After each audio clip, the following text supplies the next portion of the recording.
नमस्कार। बीए प्रथम वर्ष की छात्राओं के लिए राजनीतिक सिद्धांत प्रश्न पत्र में पहली इकाई में आपको मेरे पिछले वीडियो में परंपरागत राजनीतिक पद्धतियों की जानकारी दी थी। आज मैं आप लोगों को आधुनिक दृष्टिकोण या आधुनिक पद्धतियों के बारे में व्यवहारवाद और उत्तर व्यवहारवाद, ये दो टॉपिक आपके इस इकाई में बहुत ही महत्वपूर्ण विषय है, जिसकी जानकारी मैं आप लोगों को देना चाहती हूँ। सर्वप्रथम ये दो जो आपने देखी, व्यवहारवाद और उत्तर व्यवहारवाद, ये 1945 के बाद, द्वितीय विश्व युद्ध के बाद जो परंपरागत दृष्टिकोण पूर्व में अपनाया गया था, उसमें जो कमियां नजर आने लगी, उसके प्रति जो असंतोष व्याप्त हुआ, उसके पश्चात की ये स्थिति है। 1945 यानी द्वितीय विश्व युद्ध के बाद व्यवहारवादी क्रांति जो है वो शुरू हुई। व्यवहारवाद और उत्तर व्यवहारवाद, ये दो क्रांतियां हैं। व्यवहारवाद 1945 से लेकर 1970 तक, और 1970 में व्यवहारवाद में ही कुछ सुधार के रूप में जो आंदोलन हुआ, उसे उत्तर व्यवहारवाद कहा जाता है, जो अब तक चल रहा है। तो आज मैं आप लोगों को व्यवहारवाद के बारे में बहुत संक्षिप्त जानकारी देना चाहती हूँ।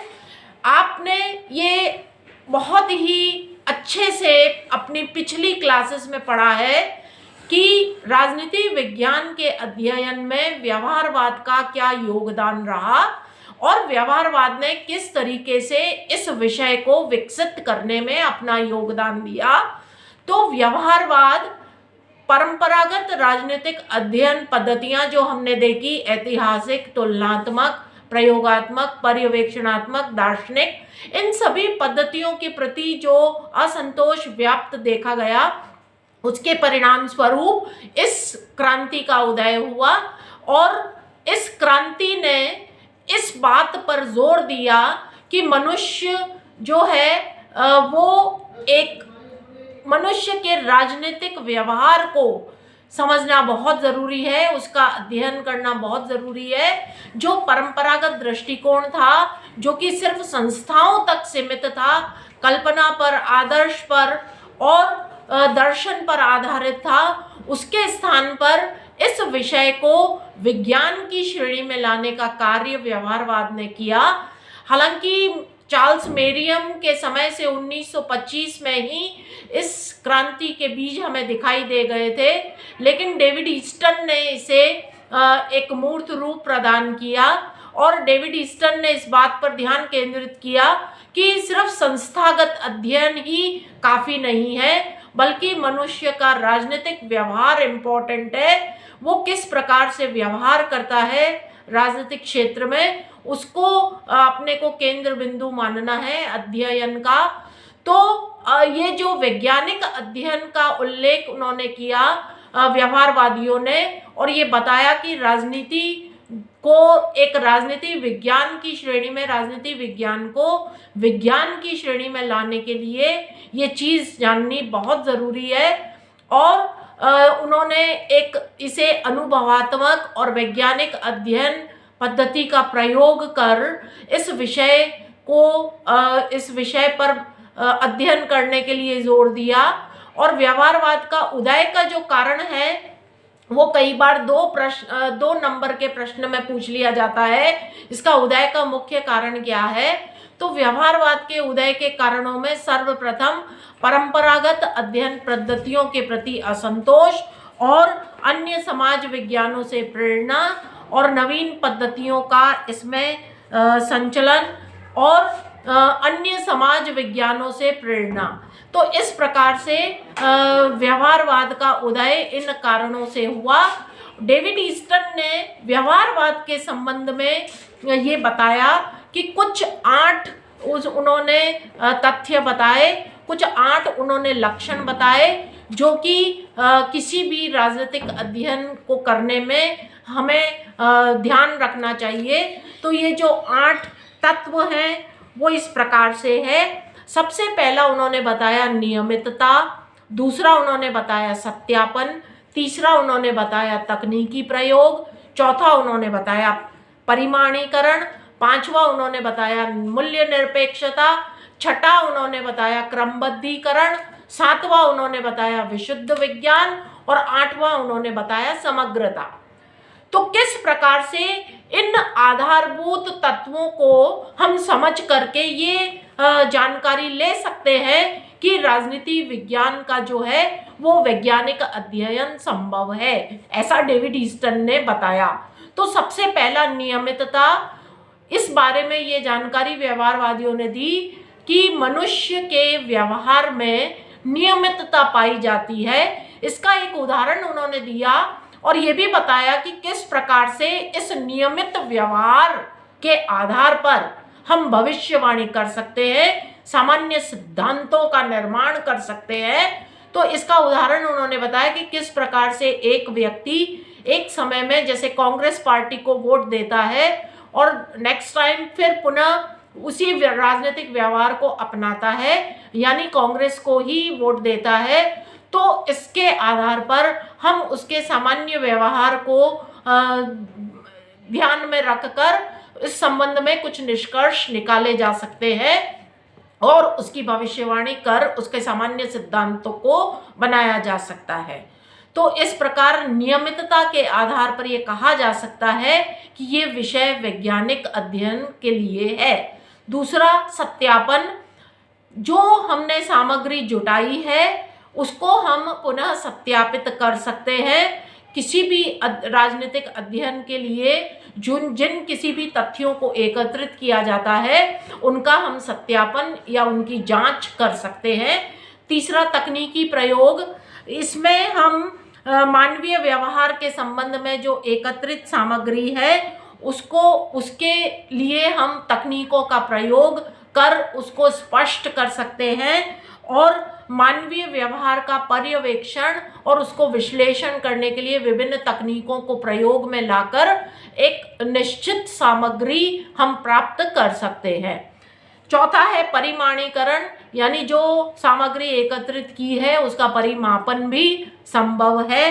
पांचवा है मूल्य निरपेक्षता, ये एक प्रमुख विशेषता है व्यवहारवाद की, जिसमें ये कहा जाता है कि व्यवहारवादी मूल्यों से पृथक रहकर ही कोई भी कार्य करते हैं, कोई भी शोध करते हैं, कोई भी अध्ययन करते हैं। तथ्य और मूल्यों को वो पृथक रखकर ही अपनी कार्यप्रणाली को अंजाम देते हैं। छठा है क्रमबद्धीकरण, जिसमें कि जो भी प्राप्त सामग्री है उसको व्यवस्थित ढंग से उसको अरेंज करके उसका अध्ययन किया जा सकता है। विशुद्ध विज्ञान, जो ज्ञान का प्रयोग है वो वैज्ञानिक उद्यम का उतना ही अंग है जितना कि सैद्धांतिक बोध का। तो लेकिन तार्किक रूप से राजनीतिक व्यवहार का बोध और व्याख्या पहले ही आते हैं और ऐसा आधार प्रदान करते हैं जिसके आधार पर समाज की महत्वपूर्ण समस्याओं को सुलझा सकते हैं।